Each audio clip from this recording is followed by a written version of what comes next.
The only thing for sure at the moment is that the polls are going to be taking place on the 25th of September. That's been announced. President Sergio Mattarella, in making the announcement that Parliament would be dissolved, said that that was really his last choice. It was impossible for him to put in place a fourth government in this 5-year term that each mandate has. And it'll be really interesting to see, because this will be the first election held in the autumn months.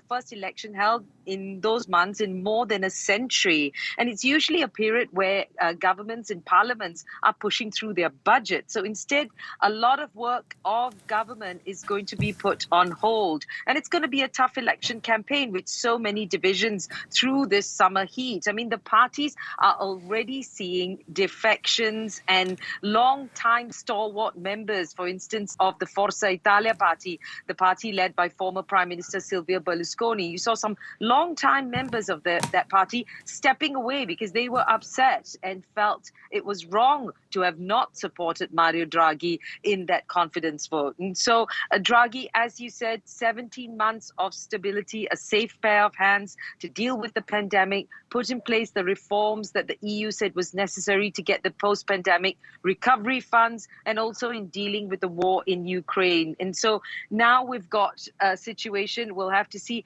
who is going to actually come up on top in this election. But for the moment, you're going to have a lot of months ahead in which Italy is not going to have any kind of government with a working government with teeth, really.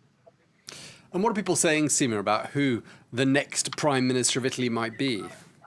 Well, if you go by the most recent opinion polls, the party that is really coming up tops in terms of the biggest party is really the Brothers of Italy. Now, this is a far-right party that has its origins in neo-fascist groups. Their leader is Giorgia Meloni. Now, she potentially could become the first female prime minister. We'll have to see. As a figure, she's known to oppose gay marriage, abortion. She's also supposed to want to close the borders altogether to immigrants, and she also is in favor of tax cuts. Now, she cannot function on her own. She may be the largest party, but she still doesn't have a majority in parliament in that sense. So her natural allies would be the other right-wing parties, the party of Matteo Salvini, the far-right League Party, as well as Forza Italia, the party of former Prime Minister Silvio Berlusconi. But it's interesting to note the Fratelli d'Italia, or the Brothers of Italy party, essentially they barely scraped 4% of the vote back in the election in 2018. And right now they are the biggest party in opinion polls. And that's simply because also they remained in opposition when Draghi was leading that national unity government.